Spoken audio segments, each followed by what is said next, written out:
So much for that. Because of massive floods, fires, and heat waves, more of us are becoming aware of the threat of climate change, but many fewer realize the profound connection between climate catastrophe and the massive militarism of the United States and other Western countries. In this presentation, Marian Ronan will lay out the devastating connections between the two and what needs to be done to reverse this dire situation. Ms. Ronan is a board member of Brooklyn for Peace, a nonprofit Brooklyn-based organization whose mission is the ultimate elimination of war and the underlying social injustices causing conflict. Brooklyn for Peace works to advance peace policies, and Ms. Ronan will be speaking to us on one of its major goals, the transfer of resources from military to human needs. Global military buildup has dramatically affected the world's climate, causing planetary damage and unimaginable suffering of its inhabitants. Gaza and Ukraine are among the most glaring examples of this phenomenon, and our hearts collectively ache over the ensuing environmental and human damage. Marian has provided 3 quotes, and I didn't have a chance to ask if anyone would like to volunteer to take the opportunity to read one of these quotes for us. Would people who'd like to read, could they raise their hands? Or Zoom hand? Yes, we have Bert, Zeus, and Vernon, was that one? Yes. In the middle of his first term as president, Donald Trump, explaining our military presence in Syria, said he was keeping troops there, quote, only for the oil. New York Times interview.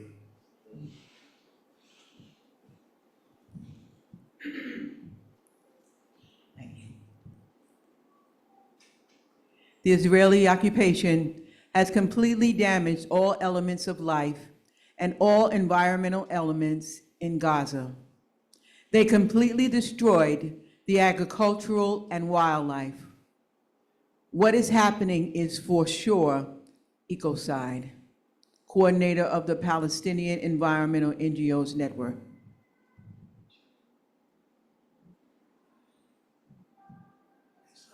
Are there more? There's one more quote. Would anyone care to read it? Pat, could we have the next quote?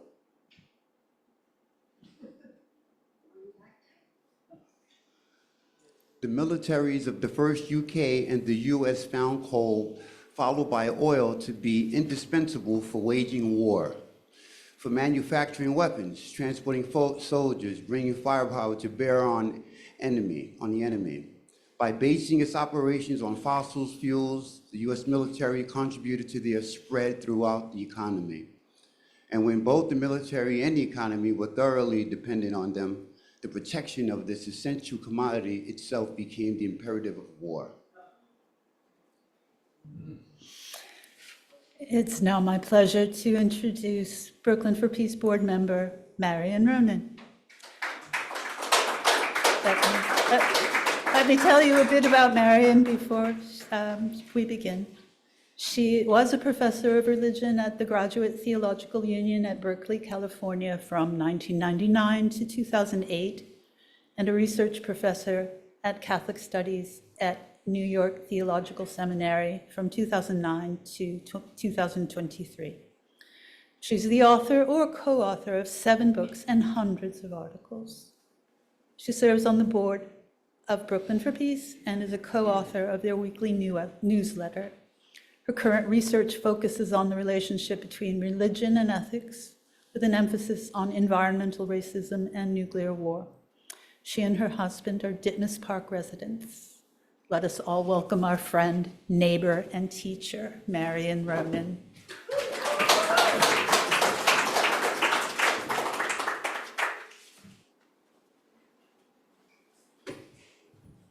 So just talk straightforward instead of putting your head down towards the camera. And it works better, so just Like this. Okay, thank you. The guy next to me was explaining how not to mess up the sound. Good afternoon, friends. Thank you. Thank you for joining us. Is this working? I'm trying. Better? I don't think it's going to.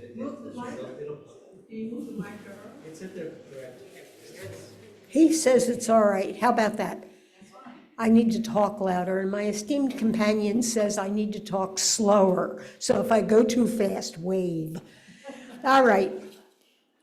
Thanks for coming, and thanks to the Brooklyn Society for Ethical Culture for inviting me.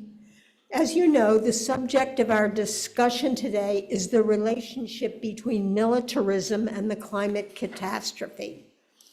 As environmental disasters unfold more and more frequently, with hurricanes destroying previously untouched areas like western North Carolina, fires destroying millions of acres and encroaching upon highly populated areas like Los Angeles, and droughts driving people out of their homelands, climate change is receiving increased attention, though not by our incoming lunatic president. The connection between climate catastrophe and the massive militarism, especially here in the US, and wars around the world is receiving much less attention. But such attention is desperately needed if we are to reverse climate change. Let's take a look at those connections. First of all, the Pentagon is one of the world's greatest polluters. In particular, it is the world's greatest user of petroleum. Just one jet, the B-52 Stratofortress, uses as much fuel in an hour as the average car uses in 7 years. And the fossil fuels that go into military production are beyond calculating. Secondly, almost half of all interstate wars between 1970 and 2022 were linked to oil. And the US spends $81 billion a year protecting global oil supplies. Furthermore, the fossil fuel industry relies on militarized crackdowns on people, especially the indigenous, who organize to protect their lands from extractive industries. Thirdly, with climate change making increasing corners of the globe uninhabitable, nation states are spending more and more money on militarized border enforcement. It is estimated that at least 200 million people will be displaced by droughts, famines, extreme weather, and so forth by 2050. And I myself consider 200 million a serious underestimate of that number. But instead of responding by sharing the resources that could provide refuge to those forced to flee, as well as by rich nations cutting their greenhouse gas emissions, governments are spending more and more to build walls, hire armed guards, and militarize borders. And here in the US, the incoming president promises to massively ramp up these expenditures. And let's be clear, the US bears the greatest responsibility to support climate change refugees because of our massive emissions of greenhouse gases over many, many years. Fourth, whoops, you don't want to go too fast, you know. Fourth, the US spent $6.4 trillion on war between 2000 and 2020. While the estimated cost of a green transition during that period was $4.5 trillion, an amount politicians argued was impossibly high. What could even cutting the war budget in half do for the Green New Deal, including replacing fossil fuel and military jobs with green ones? Just half. Fifth, The US is projected to spend $1.5 trillion on replacing, upgrading, and maintaining its nuclear weapons arsenal between now and 2050. That's, now get this, 1.500,000,000,000,000 dollars, making a million look like pocket change. What might be done to reverse climate change with that kind of money? But consider also that researchers estimate that even in a regional nuclear conflict between two opposing nations, as much as 5 million tons of soot would be released into the air. This would produce what's called a nuclear winter, with cooling of several degrees over large areas, including most grain-growing regions. The cooling would last for years, and according to the research, could be catastrophic in disrupting agriculture. Okay, just one small nuclear war.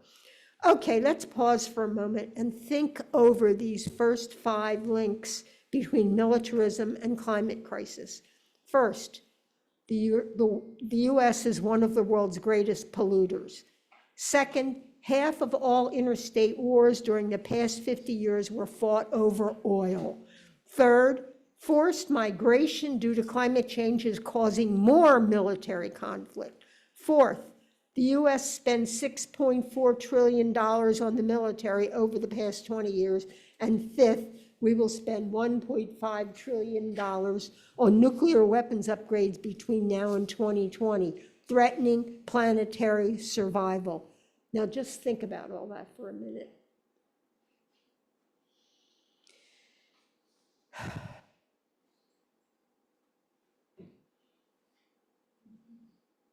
Okay. The 6th link between militarism and climate catastrophe is the environmental damage directly caused by war itself, something that is almost beyond imagining. To illustrate the enormous damage to the environment done directly by war, we are going to focus on Gaza. Let's begin with a short video of the situation in Gaza with Patrick Biggers, a highly regarded climate geographer, bearing in mind that the video was made 11 months ago, so most of the figures cited vastly undercount the current totals. For example, the number of dead in Gaza has more than doubled and now approaches 50,000, and some believe it is much higher. But the pictures themselves are a good way to begin considering this example of the environmental harm produced by war. So here's the video. Here's the video.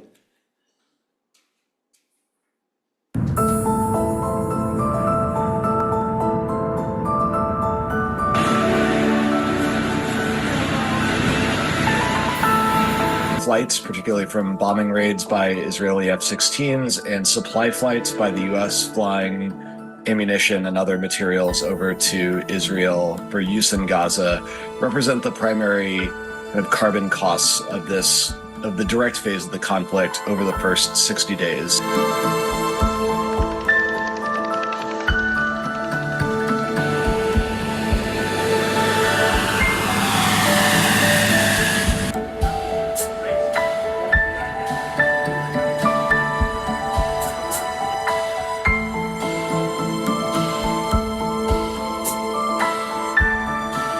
Very tiniest fraction that we looked at were the Qassam rockets that Hamas fired back to Israel in the first 60 days, which represent about 1% of total emissions. If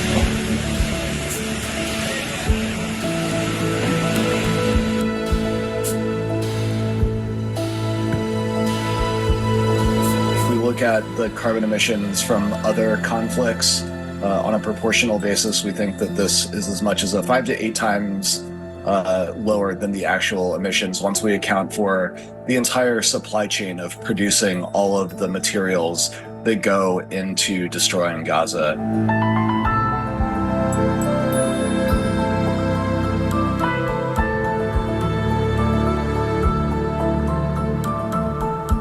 In the first 60 days of the conflict, around 100,000 structures destroyed or severely damaged. That will entail massive climate impacts, particularly if using concrete architecture on the order of magnitude of the same amount of emissions that the country of New Zealand puts out annually. So the immediate climate impacts are maybe less severe, but the long-range impacts are what's really troubling here.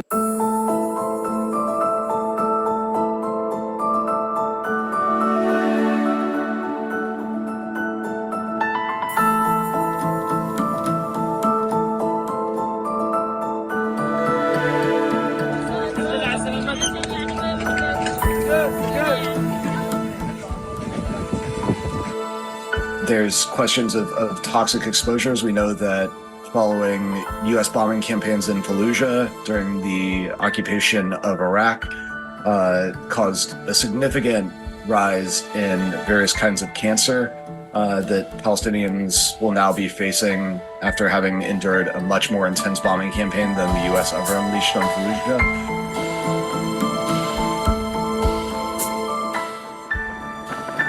Carbon emissions are not the most important reason to be demanding an immediate, permanent, durable, just ceasefire, but they are another reason that we think, particularly folks who are concerned with the climate, who maybe have not thought seriously about the long-term environmental ramifications of this war, maybe this is a way for them to help understand why it's so important to have an immediate ceasefire.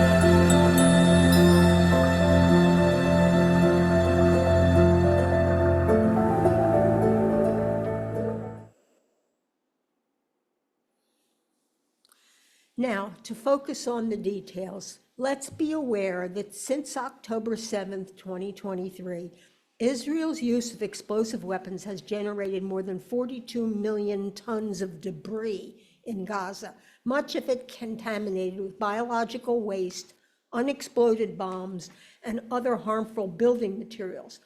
According to UN estimates, some 800,000 tons of the bombed out debris across Gaza may be contaminated with asbestos, a mineral that is highly carcinogenic when dispersed and released into the atmosphere, which is exactly what happens when buildings are bombed.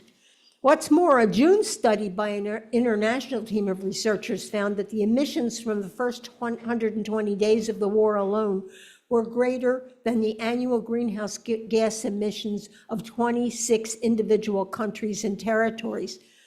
And the biggest source of these emissions is likely the continuous shipment of weapons to Israel from the United States and from Europe on large cargo jets. And lest you think this is all in the past, please bear in mind that the Biden administration just notified Congress of an additional $8 billion in weapons sales to Israel. That's in addition to the $17.9 billion in military aid sent to Israel since October 7th, 2023.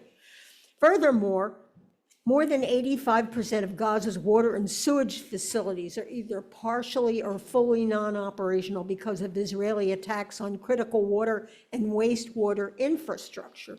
As a result, raw sewage has been discharged into the Mediterranean, polluting the sea and contributing to waterborne diseases. And the destruction of agricultural land is also devastating to Gaza's economy, grinding its food exports to a halt and eliminating one of Gaza's biggest job sources. Now, you might think that this information about the environmental damage during the 15 months since the Hamas attack on October 7th is all there is to the story, but if so, you would be quite mistaken. To truly understand the roots of the damage to Gaza and Palestine being done by this round of war, you have to go back, and I am not kidding you here, 185 years to the year 1840. That's when Great Britain went to war over the violation of a treaty that excluded the importation of cotton fabrics to the Ottoman territories from any place except Britain. Egypt began manufacturing and exporting its own fabric, and a war broke out. But what you need to know is that Britain won the war by its introduction of coal-powered steam engines to its military fleet, using its first fleet of fighting steamships to attack Beirut and then to destroy the Palestinian city of Akka, today Accra, in Israel, at the eastern end of the Mediterranean. Modern warfare began with coal. And it was in 1840 that the British started pushing the idea of Zionism, the return of the Jews to Palestine, because their presence there would increase the wealth of Britain through the development of the region. Capitalism and fossil fuels launched us on the road to the present-day catastrophe in Gaza. To learn more about this devastating history, I urge you to read Andreas Malm's new 2024 book, really a pamphlet published by Verso called The Destruction of Palestine is the Destruction of the Earth. It's mind-blowing. And let me be clear here, the title of Malm's pamphlet, The Destruction of Palestine is the Destruction of the Earth, is by no means a metaphor. Malm demonstrates the destruction of Palestine really does metastasize into the military destruction of the rest of the planet. It's also the case that Britain was not the only Western power drawing on coal and then later oil to fuel their military conquest. It was also in the 1840s that the United States became reliant on coal to power its steamships. And coal-powered steamships served a major role in the defeat of Mexico in the Mexican-American War in 1848, and later the defeat in the Civil War. Already in the late 1800s, the US began forging alliances in Asia, especially with Hawaii and Japan, to establish coaling stations there to fuel its fleets and protect its trade routes. But of course, wars ultimately broke out over control of these territories. Coal and increasingly oil powered the US fleets in both world wars, and by the 1950s, the US relationship with Persian Gulf countries and their massive oil reserves prompted political alliances with the many autocratic rulers of these countries. These alliances included military assistance and arms, as well as determining where the US would establish and enlarge many military bases in the Middle East. But they also led to uprisings by citizens who opposed those autocracies and opposed the regime's relationship with the US, as in the Iranian Revolution of 1979, which we heard a lot about recently with Jimmy Carter's death. This, in turn, led to increasing conviction among US power brokers that the Middle East needed more US intervention to remain stable. Netta Crawford, in her brilliant book, The Pentagon, Climate Change and War, refers to this process as a deep and self-reinforcing cycle of economic growth, fossil fuel use and dependency, expanding military power, and increasing military spending. Illustrating this, of course, were the 9/11 attacks by al-Qaeda prompted by US actions in Saudi Arabia, leading to 20 years more of US military violence in the Middle East. The environmental impacts of these 20 years of war are incalculable. Okay, let's pause again and reconsider all this. What we have here, as Netta Crawford argues compellingly, is a deep cycle that feeds back on itself. The military becomes more and more dependent on fossil fuels, resulting in economic growth based in fossil fuel production, increasing fears to protect fossil fuel resources, generating more conflicts and war, producing more profits, more anxiety about resources, more military expansion and violence, and on and on and on. Think about it.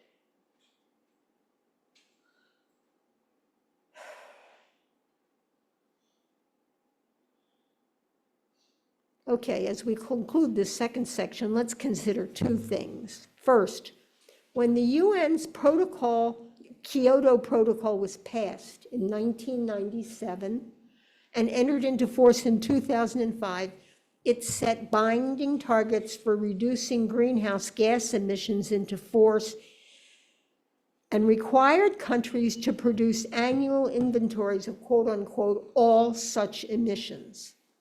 The protocol operationalized the US Framework Convention on Climate Change by committing industrialized countries and economies to limit and reduce greenhouse gas emissions in accordance with agreed upon individual targets. But the protocol deliberately omitted military emissions from that reporting. And the efforts to exclude military emissions from the inventories of emissions were led by the US military with the support of Congress, including in particular Senators Joe Biden and John Kerry. As a result, there was never any complete accounting of US military emissions. So much for Biden's climate change legacy. The other thing to keep in mind is that the Rome Statute, the 1998 treaty that established the International Criminal Court, deems it a war crime to cause severe environmental damage that is clearly excessive in relation to the concrete and overall direct military advantage anticipated. For example, Gaza.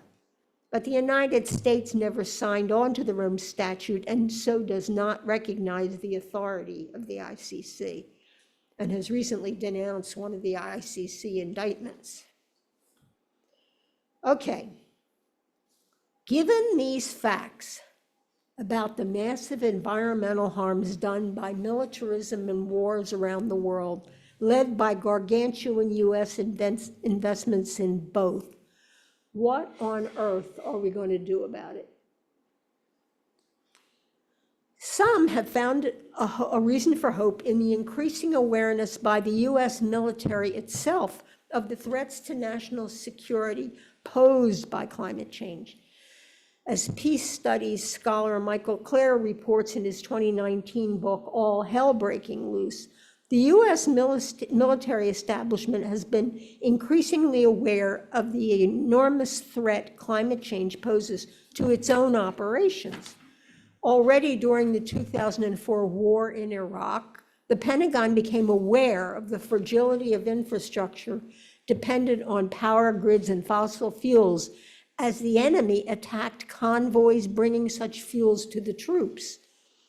So they realized that a switch to solar and wind and the achievement of net zero emissions is crucial for the effective deployment of military resources.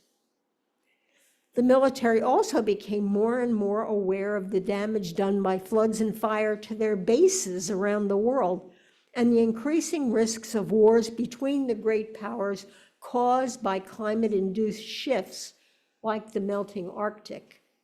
So the US military establishment fashioned a plan focused on, first, vastly better preparation of the military's own forces and installations to withstand the coming harsh effects of climate change. Second, reducing the Department of Defense's reliance on carbon-emitting fossil fuels. And third, cooperating with the militaries of other nations in adopting similar measures. Yet even then, some reviewers expressed concern that Clare's generally positive review of the Pentagon's attitude and policies toward climate change would result in increasing funding for the military. In her compelling conclusion to the Pentagon Climate Change and War, Netta Crawford amplifies this argument. In recent years, the total military spending was more than half the rest of US spending, excluding Medicare and Social Security. Over the past decade, the US has spent more than twice the combined military budget of its three ostensibly greatest rivals, Russia, China, and Iran. And we have spent more than $3 trillion protecting oil cargoes in the Persian Gulf since 1976. To better understand what we have to do, let's remind ourselves of two terms, mitigation and adaptation. Mitigation means avoiding and reducing emissions of heat-trapping greenhouse gases into the atmosphere to prevent the planet from warming to more extreme temperatures. Adaptation means altering our behavior, systems, and in some cases, ways of life to protect our families our economies and the environment in which we live from the impact of climate change, but without reducing emissions per se. Considering military efforts in relation to these two categories, it is clear that the vast majority of actions have been aimed at adapting to the security threats posed by climate change, shifting to renewable energy and biofuels to propel trains and ships, raising and protecting bases, buying more electric vehicles in place of gas guzzlers. The problem with this strategy is that it is not nearly enough. For example, buying electric vehicles in place of petroleum-fueled ones generates millions of tons of CO2 in the manufacturing process and generates more profits for the military-industrial government complex. The only viable solution is to vastly downsize the military. Reports from as long as 5 years ago argued that 22% of US military bases around the world were not necessary and should be closed, but they never were.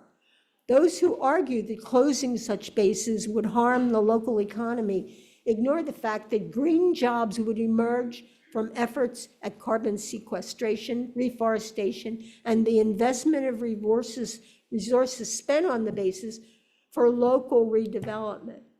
As with closing bases, there is a great need for a smaller, nimbler Navy fleet, not just greener ships.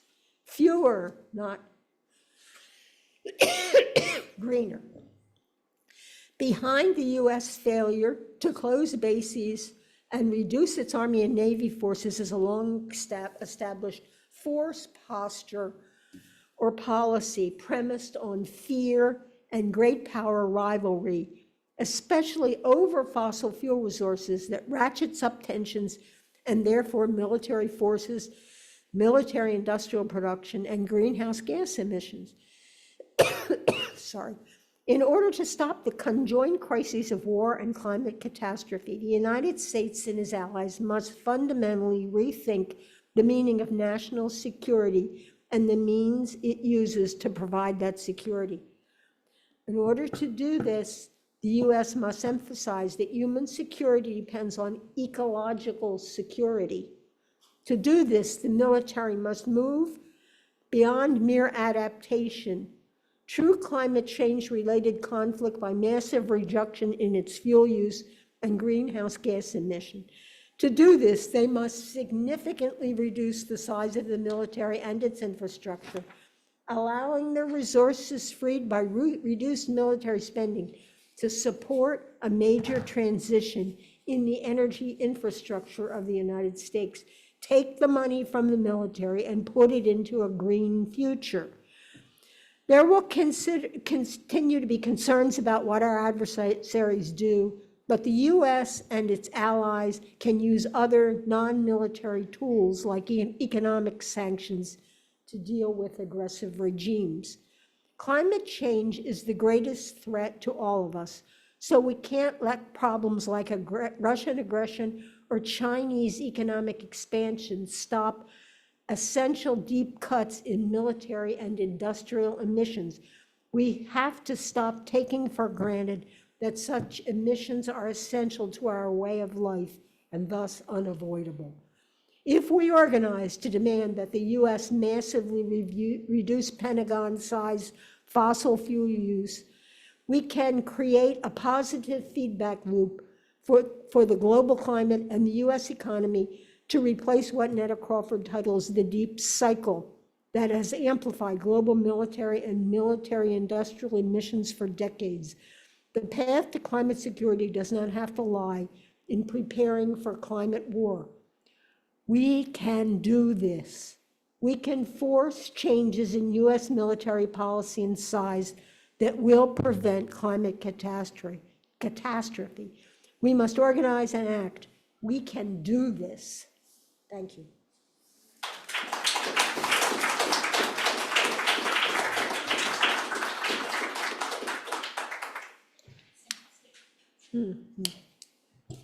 If there are questions in the audience, please, this is your time. Raise your hand. Here comes the microphone. Nope, okay. I'm sorry I missed the first few moments of your talk, Marian, but for me, that is probably the most profound talk I've heard on the connection between our endless addiction to war and our addiction to fossil fuels. Thank you very, very much. No question, just a comment. Thank you.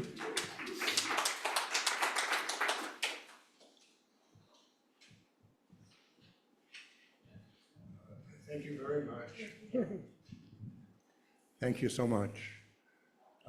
You introduced your talk with a statement that appears to be very concerning with regards to what we can do. You made reference to our incoming lunatic president. Yes, Now, of course, that's not entirely true because it is not only the incoming lunatic president. no, It's you're right. many, many people who support him and contributed not millions, but hundreds of millions of dollars. Yes. Otherwise, he would not have been elected. How do we deal with that? I'm not sure I know how we deal with it, but we certainly have to do something. Do you have any ideas for how to deal with it?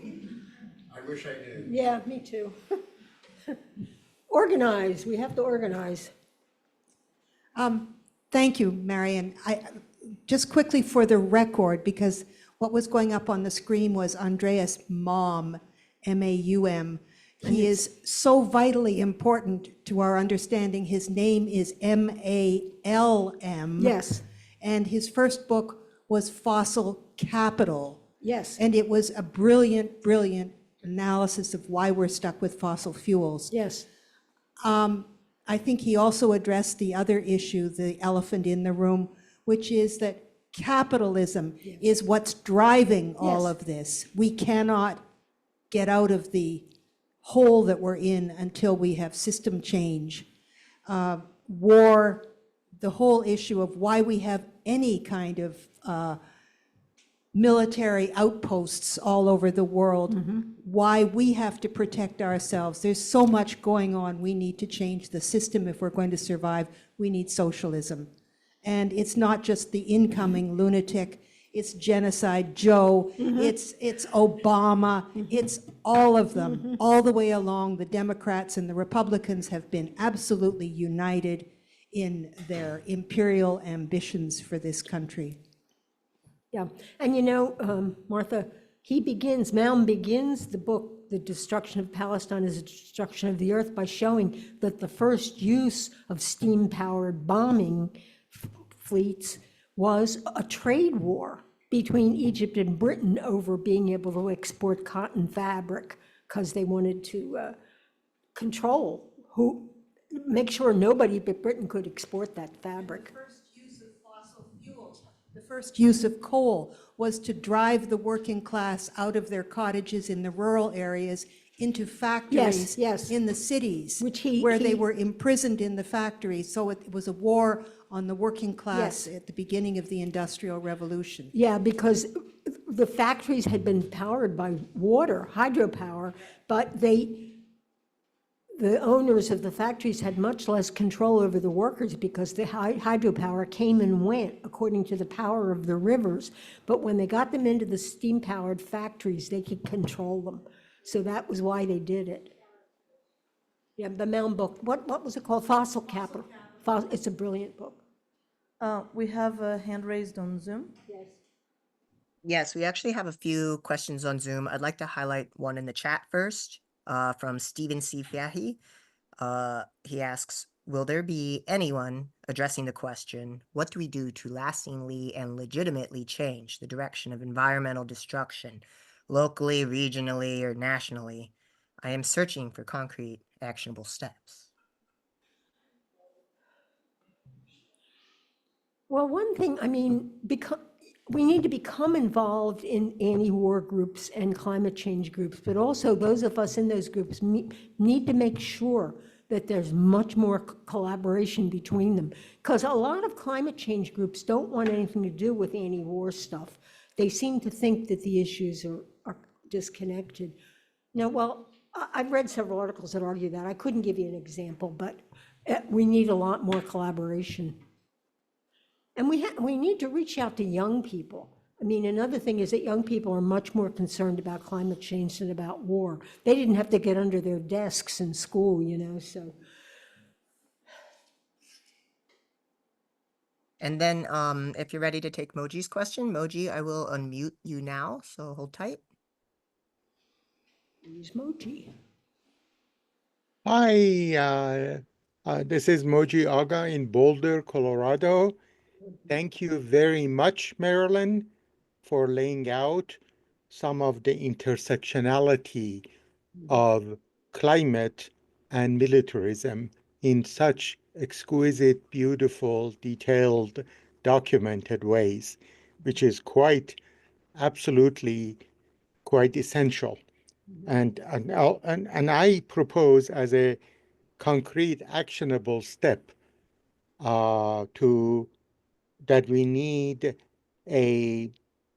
what I call chambers of compassion or intersectional circles in each community so that we can have systemic collaboration across civil society causes, and of which of course includes Palestine, climate change, and other problems, of which Trump, the lunatic narcissistic personality disorder on two legs, Trump, is a symptom.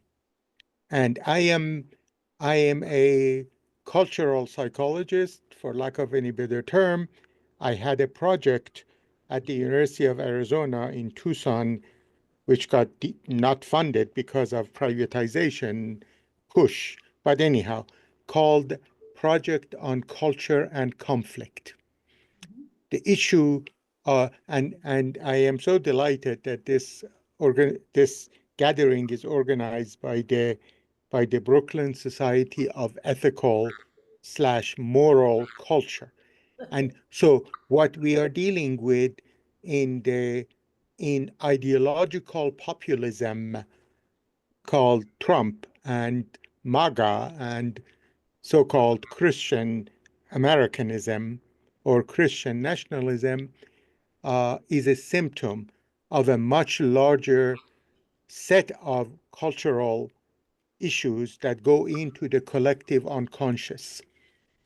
So I can talk if I had time, but I was just wanting to thank you for laying out beautifully the intersectionality of at least two of the civil society issues, i.e.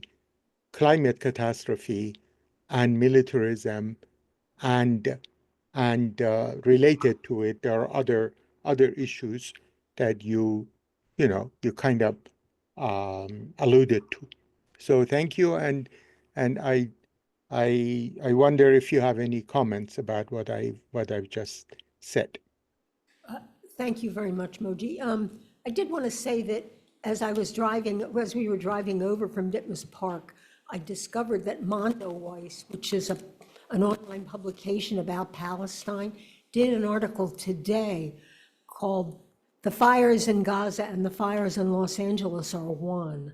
And it has a lot of really useful details about updated stuff about Palestine and how it's related to the climate catastrophe in Los Angeles. So you might want to take a look at that, which updates even more some of what I've said.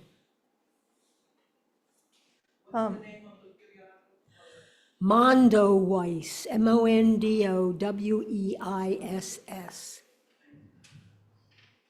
I just wanted to also mention, because the person had asked, what can we do?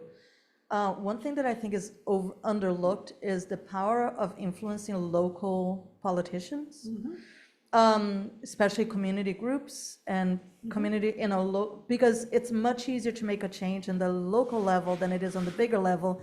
But if we make enough change on local level that translates into you know, the bigger picture. And we always look at sort of like, oh, the presidency, and we right. miss the smaller group. Some of us not long ago testified before the city council about a bill, I can't remember the name of it now, but to move the money to stop. Resolution 423 at the city council. Yes, to stop sending money to Israel, and you can certainly do that kind of thing. And also look into your own investments and see whether they're going, sometimes people's retirement funds, a lot of it's going into the military industrial. I'm going to start with the new person. Thank you, and thank you for the presentation. I guess I have two questions. I'll make them quick, but first I appreciated the call to action at the end that we can do something. I'm curious, given kind of the consensus on both sides of the aisle around militarism and just like the ever-expanding military budget has pretty significant support among Democrats and Republicans. Yeah. What can we do in light of that? Well, we have to organize, come together and protest and vote against these people, and we got to get more people to do that. I mean, people don't understand. Was it Martha said, you know, presidents all the way back have been, there was a thing about Jimmy Carter's having Zabrinsky, was that his name? Brzezinski as the, I don't know, Secretary of Defense or something, and how wildly promoting of anti-Russian stuff he was. So even somebody quote unquote good like Jimmy Carter, I think by the time you get into a position like that, you're just sucked up into the system. I just don't think there's almost any way to avoid it, or you'd be impeached, you know, as soon as you're inaugurated. But I do think we just have to join groups and do stuff, turn out, protest, hand out flyers, and hope to God that that'll make a difference. Sorry, the second question I have is, there has been kind of a liberal response to the intersection you're talking about. There's like Green Marshall Plan proposals where it's basically like a decarbonized military. Well, that was the adaptation, I think. Yeah, I'm curious your reaction to like that proposal. Well, I don't think opposing things like that is useful. You know, I mean, I've been recycling my whole adult life practically, and then I find out that something like 80% of all the plastic goes into the landfill, but the other 20% didn't. So I think doing small things is good. We just have to keep making clear that it's nothing like enough. Thinking that recycling your plastic bottles is all that matters is, you know, a mistake. Thanks for your questions. I have more of a comment than a question, but Okay. hopefully you can think of it as a question. First, I just want to note how many people are in here today. You know, we have a Sunday platform every week, and they're often really interesting, inspirational topics.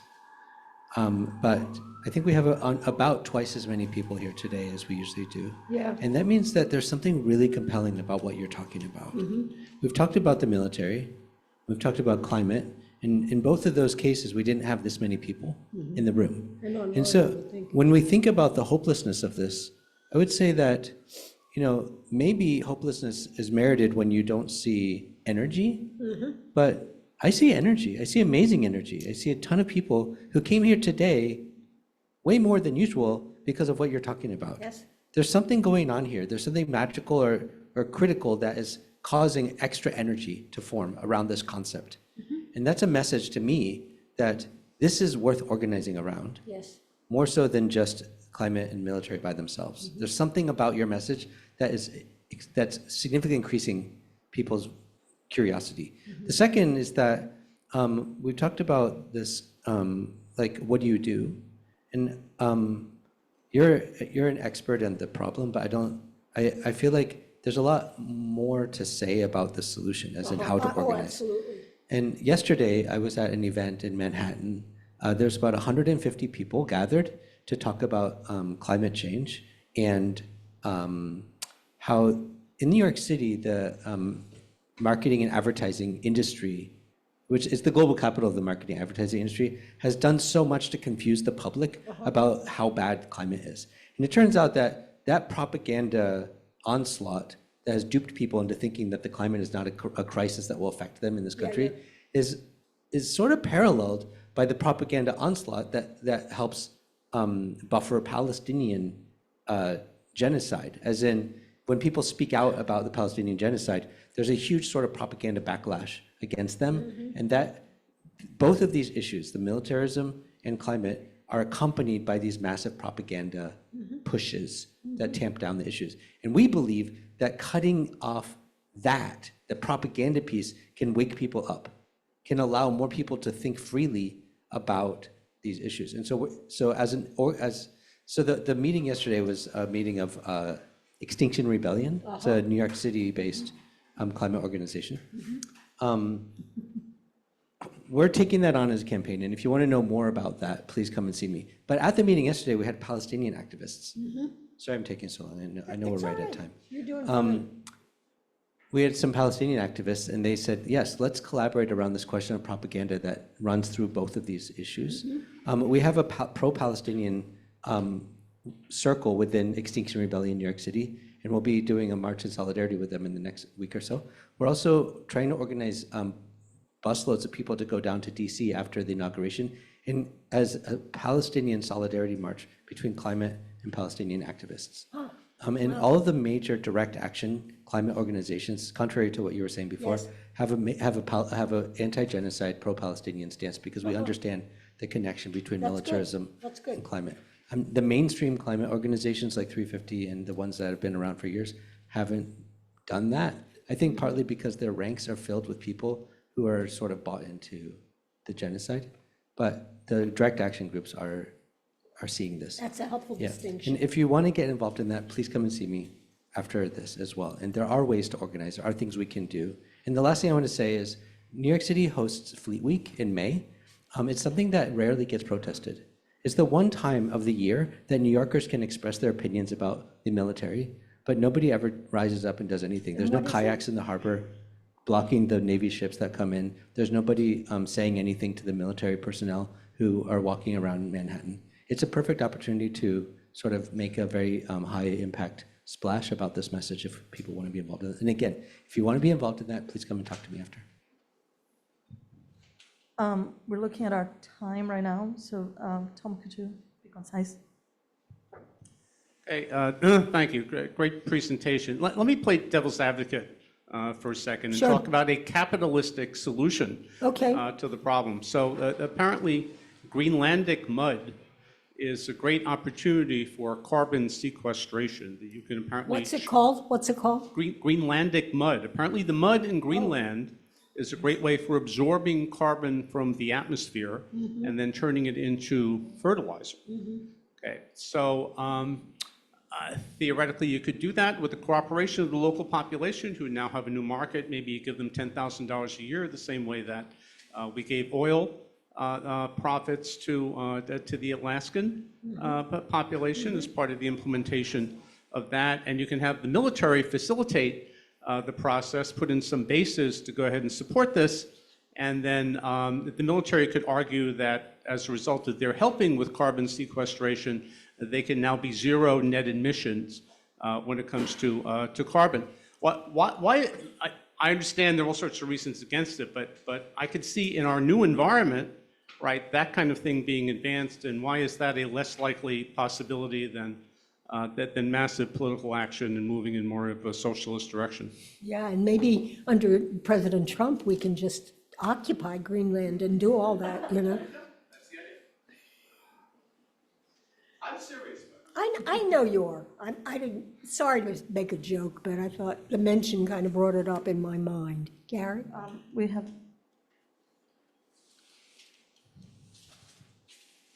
The really big, already present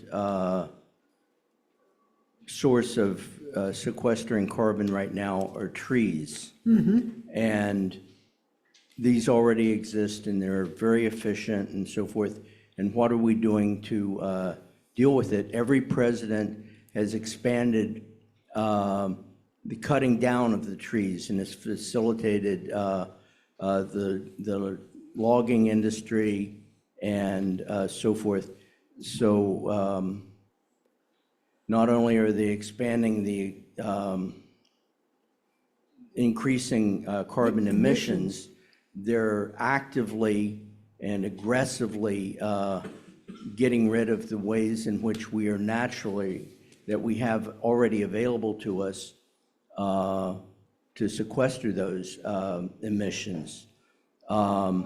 So this gets to the point that you were talking about before about capitalism, because when they talk about a solution to the climate crisis, they're limited to solutions that involve making millions and billions of dollars.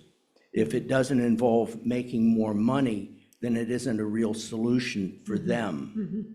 It isn't within their framework of thinking about this. And that's all I have to say. Okay. Two things. One, I wanted to go back to Tom. Tom, I don't think we're going to do away with capitalism anytime soon. So your idea is Greenland mud sounds good to me. Yeah, I agree. I mean, so much of it is about the money. I was, the Subaru commercial, love, it's what makes a Subaru, and I always sing, no, it's money that makes a Subaru. So, and there was an article someplace, maybe in the Washington Post this past week, talking about the Prius culture, that we all think if we buy a Prius, we're ending climate change, and 60% of the greenhouse gas emissions are in the manufacturing. So, we have a Prius, but, isn't going to change the world. So, yes. We are running out of time. We have one last question because people on Zoom didn't really have a chance to ask a lot. So I believe it's Regina. If you could please make it brief, Regina. Thank you. And then we're going to continue with our program. Thank you. You got to unmute. Unmute. Did she do it? Okay, now I was getting a message that the host is not allowing participants to unmute themselves. I just wanted to say, for those in the audience, I am a numbers person. There were 43 people on this call. One of us we know is from Colorado, a group of us from Philadelphia, and I always think of what your questioner talked about, the Fleet Week, when the Army-Navy game is in Philadelphia. It's like these people in tremendous, their uniforms marching, walking around the whole city. So there may be other kinds of opportunities as well to draw some attention to things. Thank you. Thank you. Michaeline? We could change places.